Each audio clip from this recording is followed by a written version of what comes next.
Hello everyone, today I am going to discuss the Karl Pearson coefficient of skewness in case of missing frequency. As you can see, इस case में हम लोगों की जो frequencies दी होगी उस frequencies में कुछ फ्रीक्वेंसीज मिसिंग हो सकती हैं. For example this is a question I had taken of continuous series. ये आपका डिस्क्रीट सीट का भी क्वेश्चन हो सकता है और इंडिविजुअल का भी हो सकता है. सो मैंने कॉन्टिन्यूअस सीरीज का क्वेश्चन लिया हुआ है. So here you can see class interval is given, that is 0 to 20, 20 to 40, 40 to 60, 60 to 80, 80 to 100, and total is given.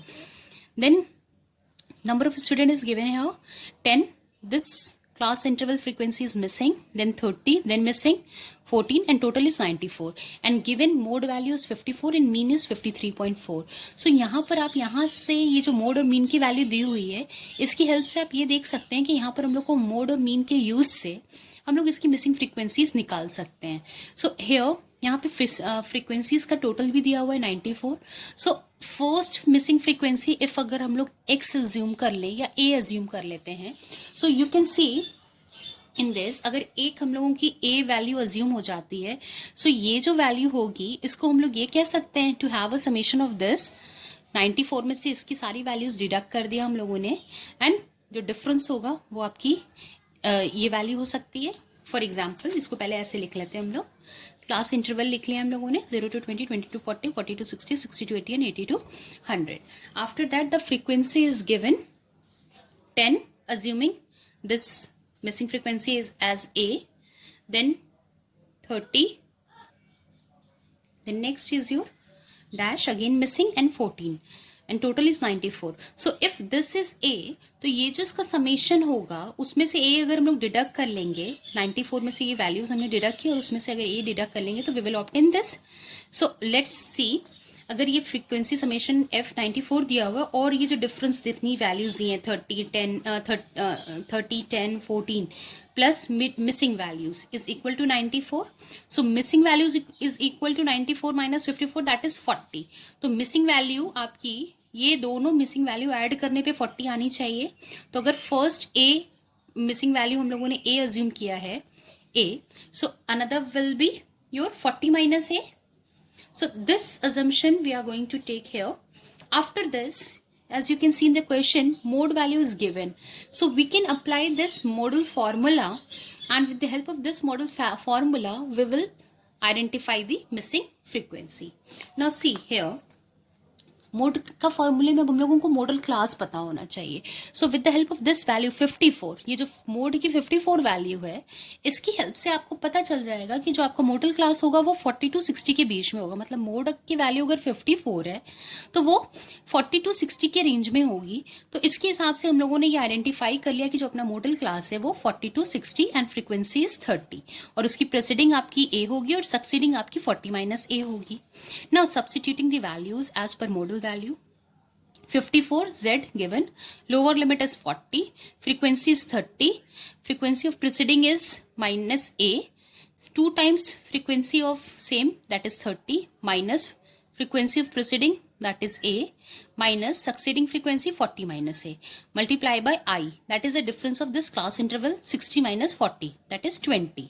so ये सारी वैल्यूज हम लोग ने यहाँ सब्स्टिट्यूट कर ली और उसके बाद फर्दर क्रॉस मल्टीप्लाई करके कैलकुलेशन किया, then we will obtain this value 14 is equal to 30 minus a और a is equal to 16.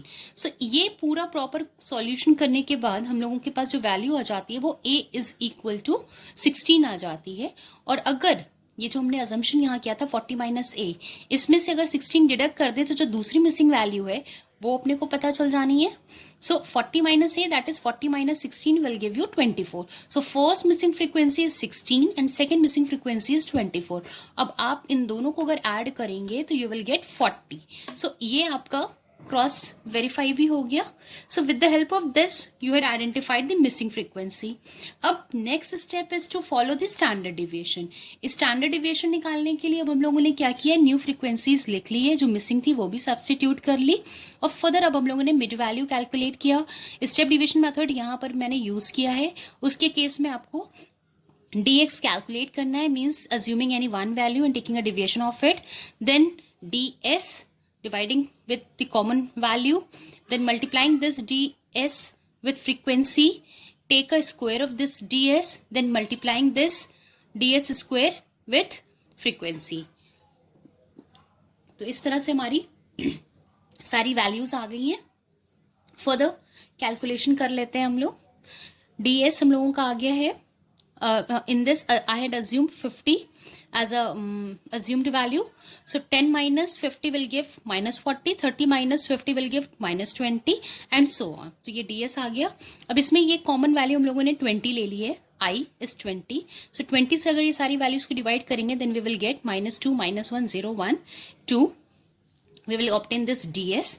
Multiplying this value with frequency.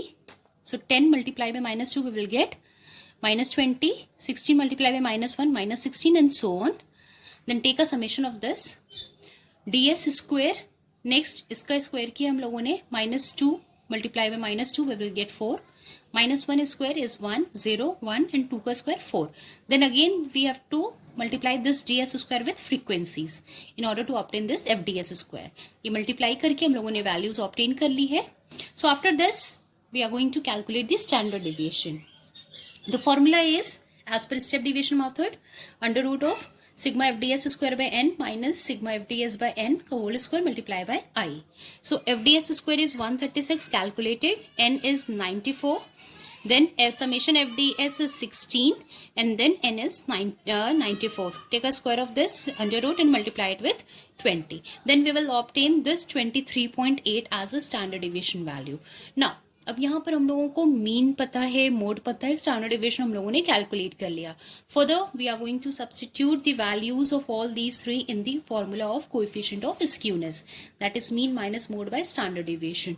So mean is 53.4 given in the question, mode is 54 given in the question, and then calculated standard deviation here 23.8 and we will obtain minus 0.0252. That means it is a negative skewness we had calculated here in case of missing frequency.